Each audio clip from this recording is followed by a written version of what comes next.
Was extending your stay ever in doubt? Not particularly, no. The new ownership made it clear as soon as they came in on their first meeting via Zoom at that time, actually. They wanted me to be part of it. I explained then, excuse me, very challenging season last season. Started this season, actually, but a very challenging season last season. I explained that I felt that the team was first and, to clear the situation out, I felt it was best that we secured our Premier League status, which we did. And then really talks been ongoing, very open, mainly with Alan about the situation, and then tidying up at the end through lawyers like you generally have to do with these contracts. So, yeah, it was never particularly in doubt, to be honest. It was very probable from the offset. And what are your aims and ambitions for the next 4 years then? Where would you like the club to be? Well, I think we're trying to reshape the squad over the next few windows because it's something that I tried to put in process under the last board wasn't easy. So we're kind of playing catch up a little bit. So we're in the process of doing that, and Alan and all the new ownership group are aware of that. And that takes a bit of time, but we've certainly made what I think is a good start with the signings we've made. Kind of changing altering the age sort of band that the group's working in, whilst also believing in the group because I think we've got a strong group. So layering up the squad size and quality, not only for the now, but also for what comes next. Whilst lots of change at the club in general, but really the business changes are more down to Alan and the team. It's not really my domain. I do get asked my opinion in it, but I certainly don't run the office side of thing and the way that side of thing works. But certainly that's what we're hoping to achieve moving forwards on the pitch, is continue developing the team, continue to add where we think is necessary and quality where we can, but also players who we think can develop and continue what we do at Burnley Football Club and improve it, of course. And presumably you still feel you've got a lot more to offer, like you've got a lot more to do and to achieve? Well, you've always got a lot more to do. It's not, football never stands still. It doesn't wait for anyone. You've got to react to what's happening in football. I think there's still different kinds of achievements at this club. It's not always easy. You're talking about some clubs, you talk about winning leagues and stuff. It's not easy in the Premier League to get near them clubs at the moment. But continuing the Premier League, continue to keep the club in good health, continuing to mature as a club in the Premier League, are all parts of it.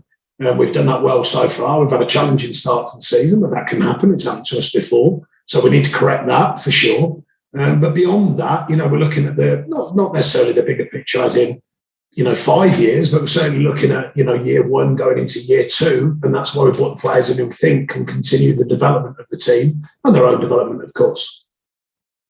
And looking at the weekend, how's the injury news? Anyone to come back?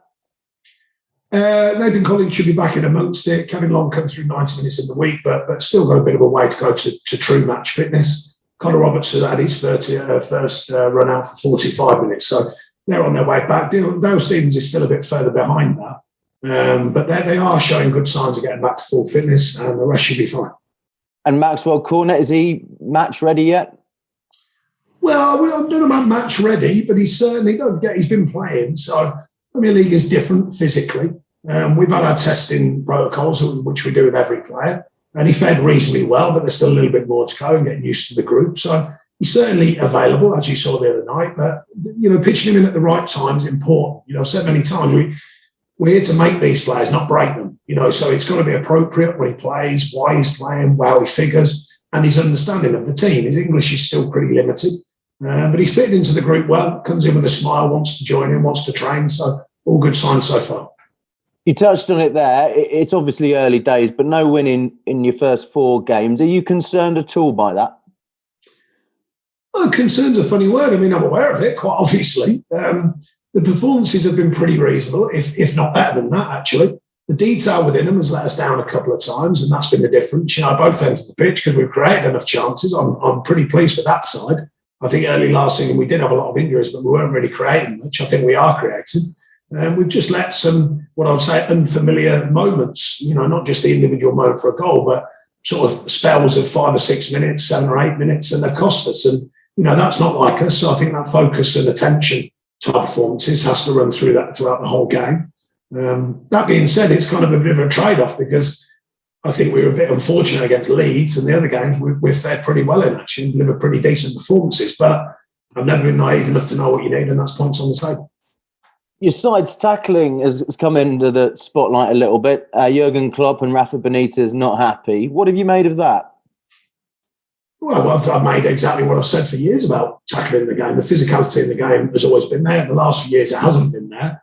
I think generally fans are enjoying there's a bit more physicality. We're on about anything untoward. Them days have gone. We're just on about a bit more desire to win the ball, to tackle, to fight your corner, to do what's needed within a performance.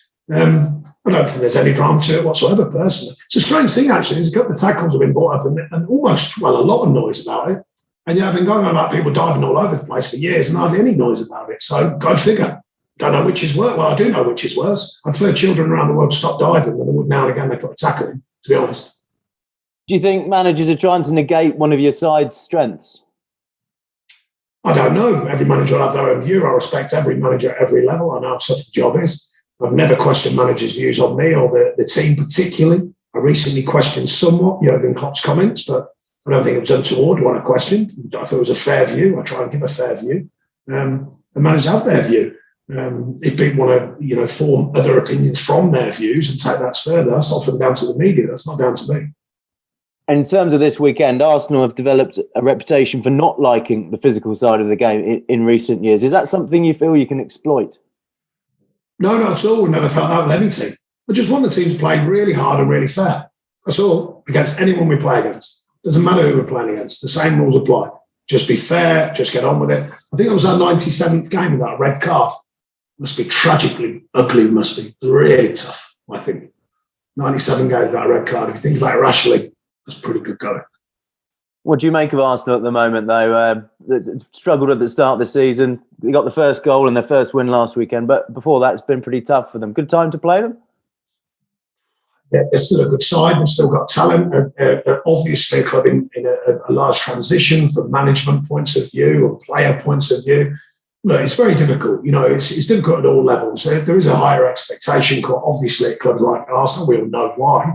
They have spent a lot of money. They are trying to develop a similar but different style. There's a lot of challenges there. We still don't take the fact that they've had a tough start for granted. Trust me, they're a good side. They've got some really strong individual players, and they're trying to bond it together as a team.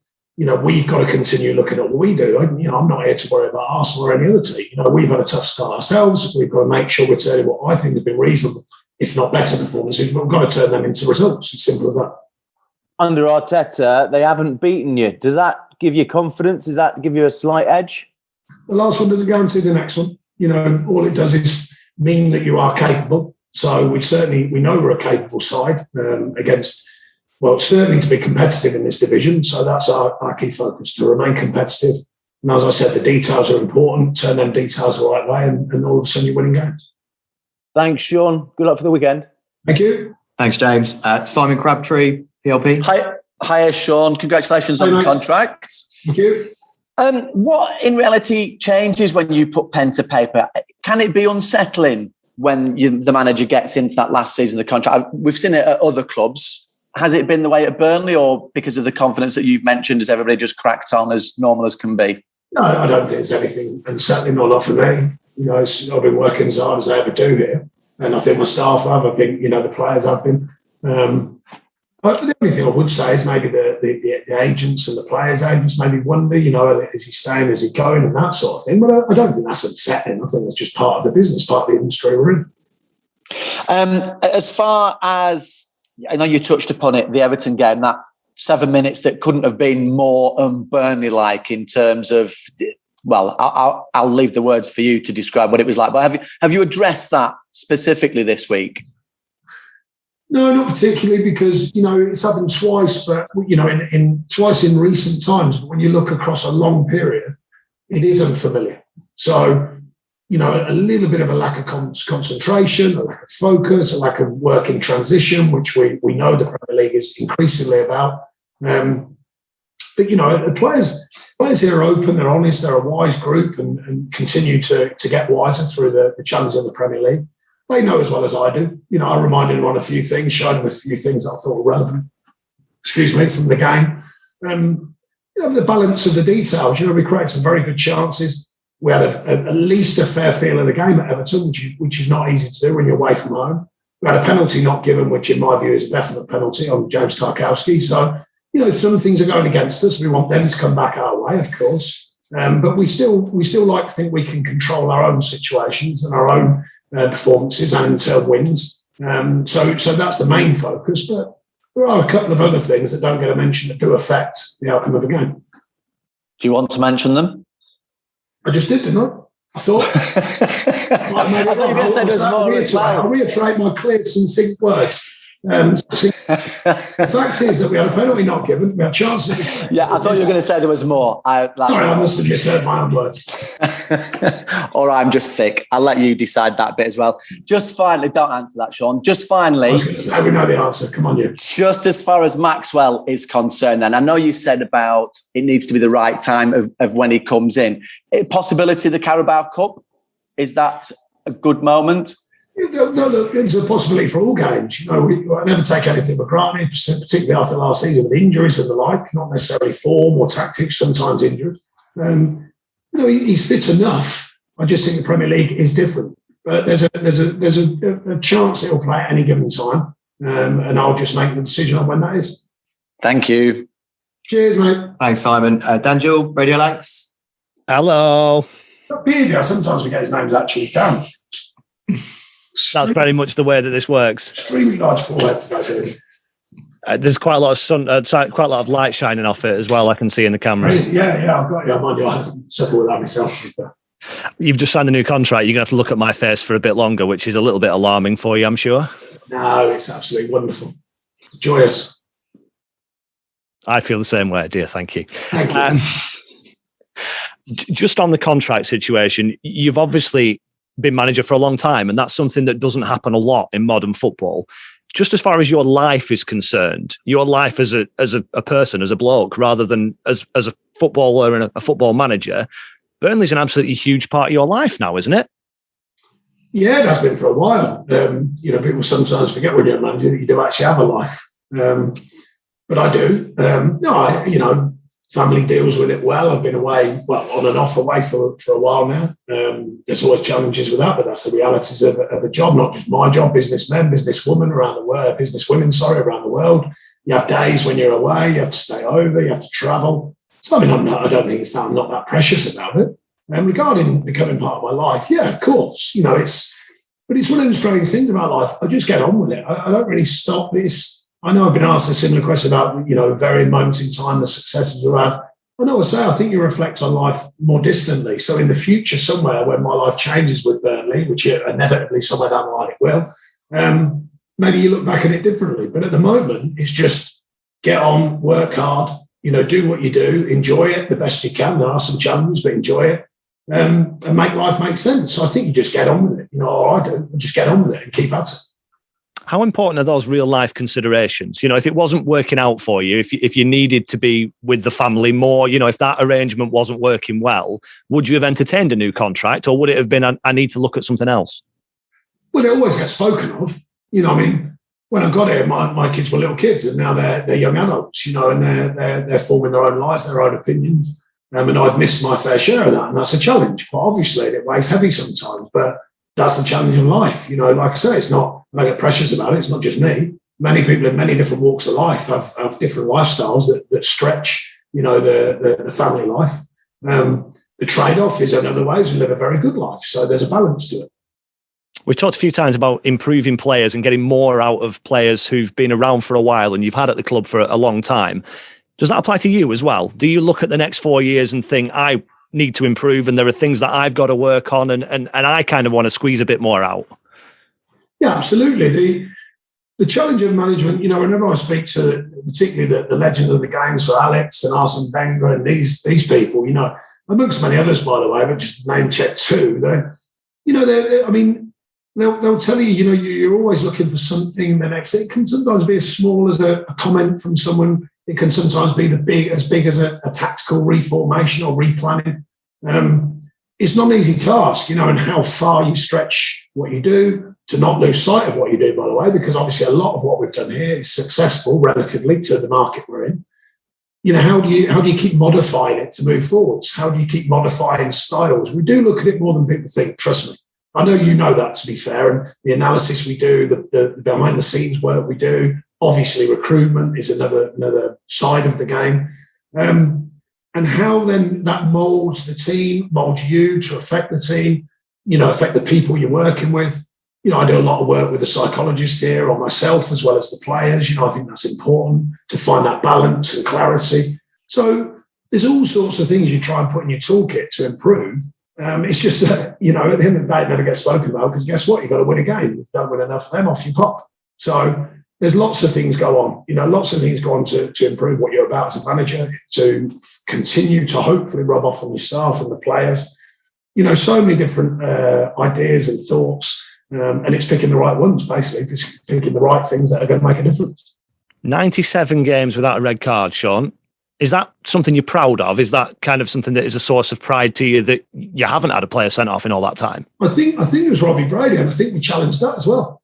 I don't particularly think it was a proper red card, so to speak. It's probably an orange. No, look, I mean, it's not about proving points, but there is a point there, is that you can't be all these tough tackling players every week, and then your record says you're 97 games without sending off, and we don't want to put anything on the next one, but you understand the train of thought. It just can't be the case. So therefore, I think we're pretty low in the table or pretty high in the table of fair play as well. I think there's only one season when we were up there. I think we're normally mid to low table in that. So we've got to be doing things properly. How do you not? No, I just think there's a balance to the game. I think it's coming back into balance, actually. I'm quite happy with that. The technical and the tactical are fantastic. Some amazing players come in and out of the Premier League. But there still has to be an edge to it, and a rawness, and a belief that fans can have in their players are giving their lot. And it's hard to show you're giving everything without physicality. People often go to that to explore the idea of giving everything. And nothing better. When someone wins like a marathon or something, they breeze in and they're almost not blowing. You often think, what's going on there? The best ones are when they fall over the line and they're giving their lot, and people love that. It's endearing. In a similar way, people love football. I think they love a tackle. They love a challenge. They love to see people putting sweat on the shirt, blocks and, throwing themselves to score a goal. That can be as important, as a beautiful a moment as any technical quality. And fans, I think, maybe I'm getting older now, turned 50 this year. Maybe the youngsters don't really understand that yet. Maybe not. But fans of a certain age, certainly from, I'm guessing, 18 years or so old, upwards, they must know when they see a player give it everything. And sometimes the best show of it is just physically challenging and fighting and working to give your lot for the cause. So I think that's still got a place, and I'm pleased to see it coming back in so far this season and through the Euros in the summer. Something else we've talked a lot about over the years is having a strong jaw and being able to take those blows that you get in games. There's been a couple recently where you kind of haven't got off the canvas.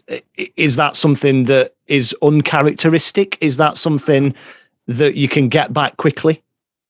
Sometimes it's just mistakes, not about getting off the canvas as you described. Sometimes it's just clear mistakes. You made an obvious error. I mean, the other night, the first goal is the second phase of a set piece. We just get a bit disjointed. The second goal is a world-class finish. There's no two ways about it. We could have stopped it at source, I felt, but that's because I'm a picky manager and we think we can stop every goal. But when it comes down to it, it's a world-class finish. And the third's the worst one. The third's the bit of play when you go, right, that's not good enough. That's not acceptable for what we are about. But the other two, they can be moments in time. I don't get...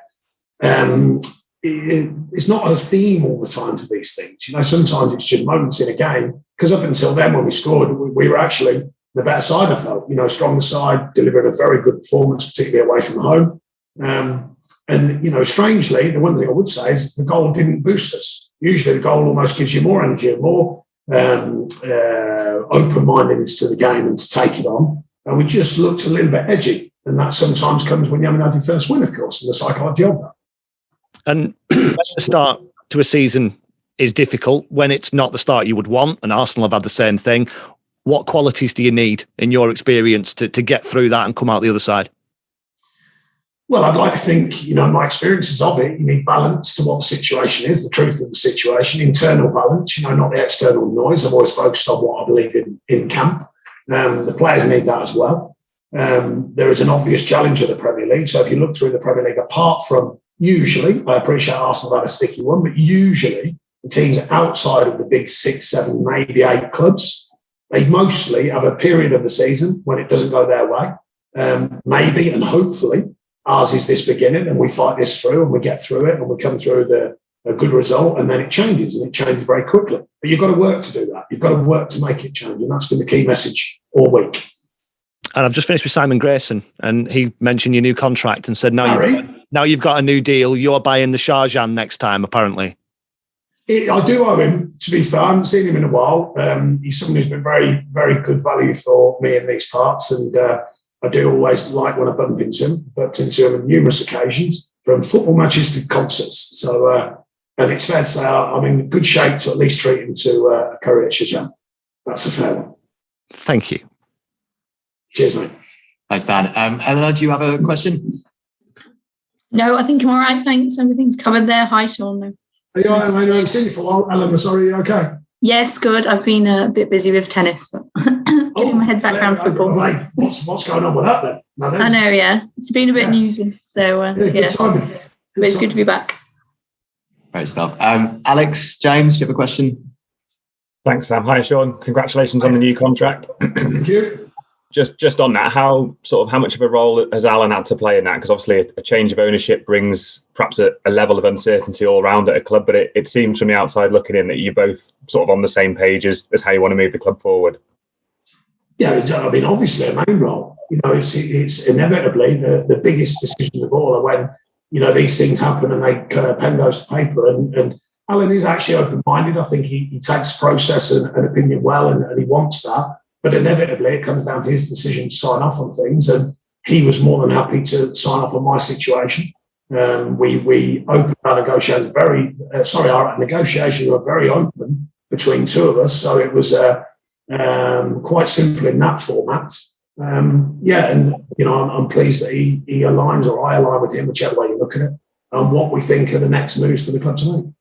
And you spoke, I think, in the press release that the club sent out about sort of the hard work, or the work doesn't stop here. It continues to develop, and you want to continue moving forward. Obviously, in tandem with the owners. Just what are those sort of next steps? I guess continuing to. Well, the hard work has to remain. It has to, because it's tough. The Premier League's tough. It's an ongoing challenge for us. I say that every season with good measure.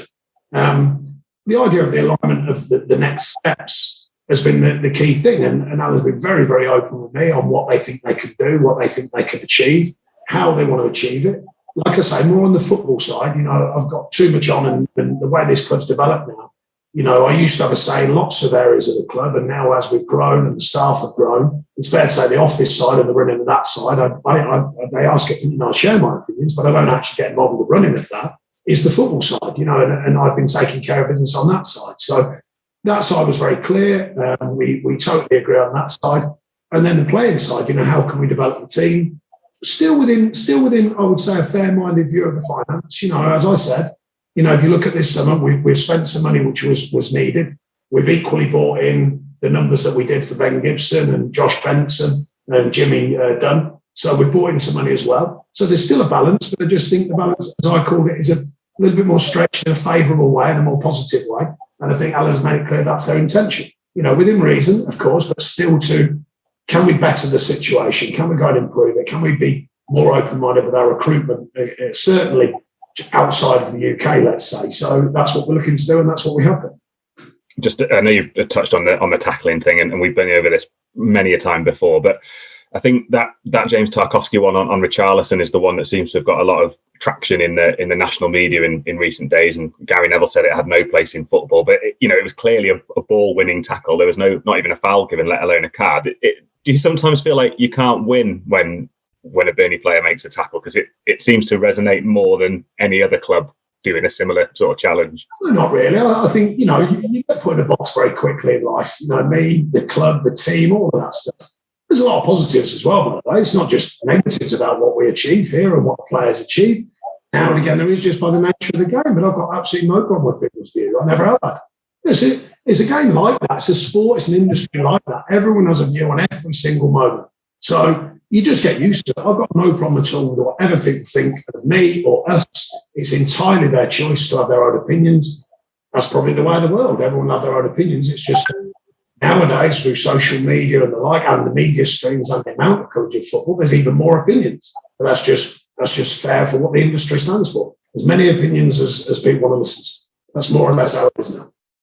And just on the sort of squad depth, I know you've still got a couple to come back in, but the bench at Everton certainly had more options than perhaps you've had in the last 18 months or so, and certainly fewer youngsters on there. Do you sort of feel that gives you perhaps a more likely approach of changing players in games more often, or changing formation and shape more often, or at least gives you that option? Well, players definitely, formations and shape. People forget that there's work required. Then you need everyone fit to do the work in order that they understand all the nuances and the twists and turns of any shape and any tactical understanding. So we do that when we've got a full squad, which we are getting to now, so that all the players know how we work. So I think that's a key factor and served us well in the past, that clarity of how we work. Can we modify it, mould it? Well, we're certainly open-minded to do that. We have done in the past, and we will look to it in the future when we think it's necessary. And just lastly for me on the strikers, I know you're very sort of happy with the quartet you've got and the competitive group you've got, and we've seen signs probably from all of them over the last 18 months, 2 years of what they can bring to the table. There was a sort of feeling of positivity around Chris Wood and Matteo Vidra in the latter end of last season, who sort of struck up a decent relationship. Just what's your sort of thinking on those two as a duo and your sort of selection dilemmas up front? The feeling of positivity from me, or you mean just generally? Just generally, just from supporters and... Oh, right, okay. Well, I think it's still quite important, my feeling. I agree. I think 4 of them are more than capable of delivering for this football club, because all 4 of them have shown clear signs of how they deliver for this football club. So on any given moment, any given game, sometimes one, of course, when we've changed, softened the tactics of the idea of 2 strikers, then I think all of them are more than capable. And that's what I've committed to in my mind, because I'm open-minded about all of their differences in players and how they can link.